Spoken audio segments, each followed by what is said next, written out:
건강보험 여러분도 알다시피 지금 장난이 아닙니다. 그만큼 적자가 누적되고 있고요. 이대로 가다가는 건강보험 재정 고갈도 멀지 않았다. 이렇게 이야기를 해왔습니다. 그래서 윤석열 정부는요. 이거 개혁하겠다 이렇게 내세웠잖아요. 당장 말입니다. 문재인 케어 뒤집기부터 나섰습니다. 문재인 케어 뒤집기 뭐냐? 이게 MRI나 초음파 난발을 막는다는 게 핵심입니다. 무슨 얘기냐? 이게 무슨 문재인 케어 뒤집기하고 관련이 있느냐? 뭐 이렇게 이야기하실 수도 있겠죠. 이게 관련이 있습니다. 어떤 게 관련이 있느냐? 여러분 이거를 한번 보세요. 이게 문재인 케어의 핵심이 건강보험의 보장률을 확대하는 거거든요. 보시는 것처럼 2016년에 62.6%였던 건강보험 보장률을 이게 임기 중에 70%까지 올리겠다. 이렇게 대통령 공약을 했습니다. 문재인 대통령이. 그런데 결국은 못했죠. 2019년 기준으로 64.2%까지 올렸는데 더 이상 올리면 건강보험의 재정이 완전히 고갈이 될 수도 있다 하니까 올리다가 말았어요. 슬그머니 빼버렸습니다. 슬그머니. 그만큼 말입니다. 건강보험의 재정은 그야말로 박살이 나고 있었거든요. 실제로 말입니다. 이대로 가면요. 이대로. 개정 안 하고 이대로 갔을 때 여러분 건강보험은요. 당장 내년부터 적자가 납니다. 내년에 1조 4천억 원이 적자가 나서요. 실제 적립금 21조 2천억 원을 갖고 있던 것을 19조 8천억 원으로 줄어들고요. 2024년 후년에는요. 2조 6천억 원이 적자가 납니다. 그러면 그만큼 적립금이 줄어들겠죠. 17조 2천억 원으로 줄어듭니다. 그리고 2025년 마찬가지 2조 9천억 원의 적자. 2026년에 가면 5조 원의 적자가 납니다. 그리고 2027년은 6조 8천억 원이 적자가 납니다. 그렇게 됐을 때 적립금은 2조 5천억으로 떨어지고요. 2028년 얼마 안 남았습니다. 지금 2022년이에요. 앞으로 6년 후 가면요. 건강보험 적자가 8조 9천억 원이 돼서 적립금은 다 날아가고 오히려 건강보험 재정은 6조 4천억 원의 적자로 돌아섭니다. 6조 4천억 원. 장난 아니죠. 이걸 보니까. 지금 이대로 가면 말입니다. 우리 건강보험 제대로 혜택을 못 받을 수도 있다는 이야기가 돼요. 그러면 어떻게 해야 될까요? 그러면 여러분 이게 개혁을 할 수밖에 없어요. 어떤 식이든 개혁을 해야지 개혁하지 않고 이게 그냥 가는 것은 불가능합니다.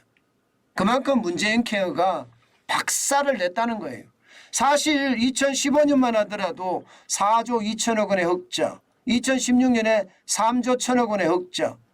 박근혜 대통령이 진짜 잘했습니다. 나라 창고라고 해야 되나요? 나라 창고가 계속 늘어났죠. 그런데 문재인 정부 들어오자마자 진짜 장난이 아닙니다.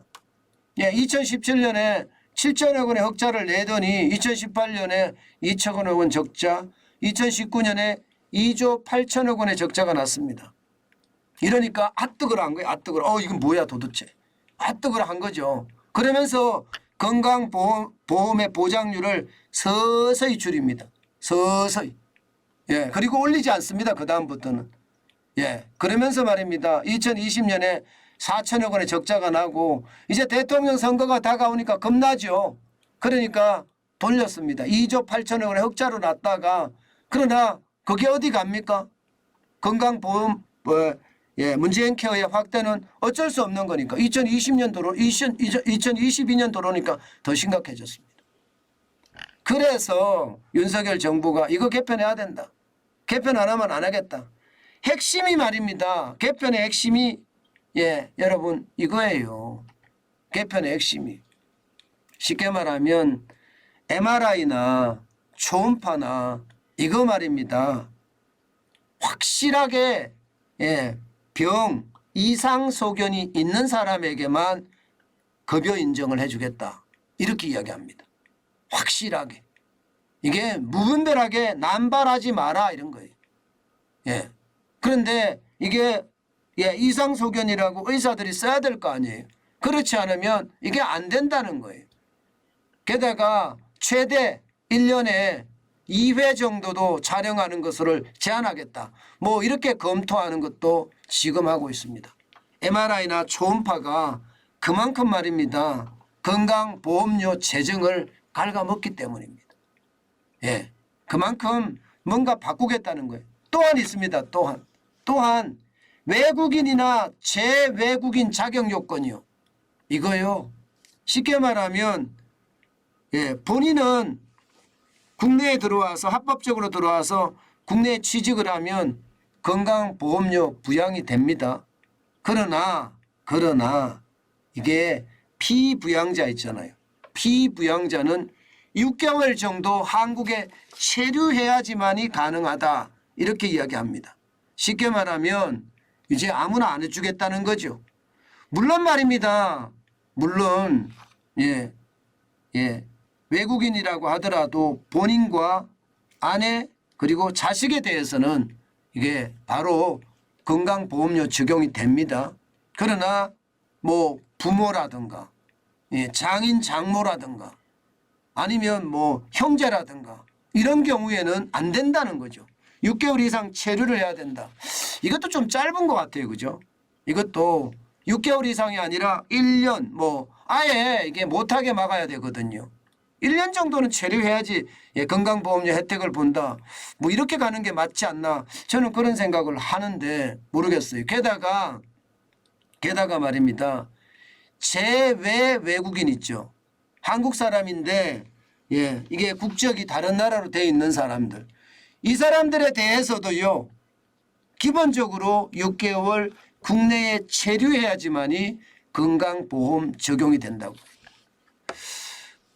저는요 이런 걸 보면서 건강보험료를 내는 사람에게만 건강보험료를 적용시켜야 된다. 저는 이 생각도 좀 많이 하거든요.